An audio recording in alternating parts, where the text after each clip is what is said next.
ಅವನು ಏನು ಕಾಂಜಾ ಪಿಂಜಿ ಟೈರ್ ಅಲ್ಲ ರೀ, ಇದು ಚಾಲೆಂಜಿಂಗ್ ಸ್ಟಾರ್ ದರ್ಶನ್. ಮುಂದಿನ ಸಿಎಂ ಚಾಲೆಂಜಿಂಗ್ ಸ್ಟಾರ್ ದರ್ಶನ್ಗೆ ಜೈ. ಕೋಟಿ ಜನ ಕೋಟಿ ಮಾತಾಡಿದ್ರು ನಮ್ ಬಾಸ್ ಗೊತ್ತು, ಇಂಡಿಯಾಗೆ ಗೊತ್ತು. ಪ್ರಕಾಶ್ ಸರಿಗೆ ಅಜನೀಶ್ಗೆ ಒಂದು ಟೆಂಪಲ್ ಕಟ್ಬೇಕು. ಬಾಸ್ ಆಕ್ಟಿಂಗ್ ಅಂತ ಚಿಂದಿ ಚಿತ್ರ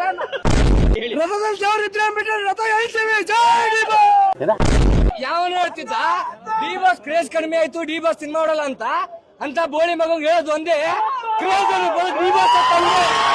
ಆಟಾರ ಸಿನಿಮಾ ತೆಗ್ದು ದರ್ಶನ್ ಜೈಲಿಗೆ ಹೋದ್ರು, ಡೆವಿಲ್ ಸಿನಿಮಾ ತೆಗ್ದು ಮುಂದಿನ ಸಿಎಂ ಮುಖ್ಯಮಂತ್ರಿ ಡಿ ಬಾಸ್. ಮೇರಾ ಕುತ್ತ ಮೇರಾ ಗಲ್ಲಿ ಮೇ ಶೇರೆ ನಮ್ ಬಾಸ್ ಆ ಜಾತಿಗೆ ಸೇರೋರು ಅಷ್ಟೇ. ಇವತ್ತು ಸಾರಥಿ, ಇವತ್ತು ಡೆವಿಲ್ ಸರ್. ಕ್ರೇಜ್ಗೆ ಗಾಡ್ ಫಾದರ್ ಅಂತ ಹೇಳ್ತಾರಲ್ಲ ದರ್ಶನ್ ಸರ್.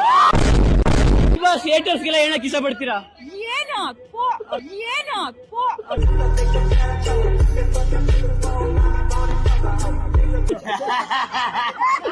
ಅಷ್ಟೇ ಅವರು.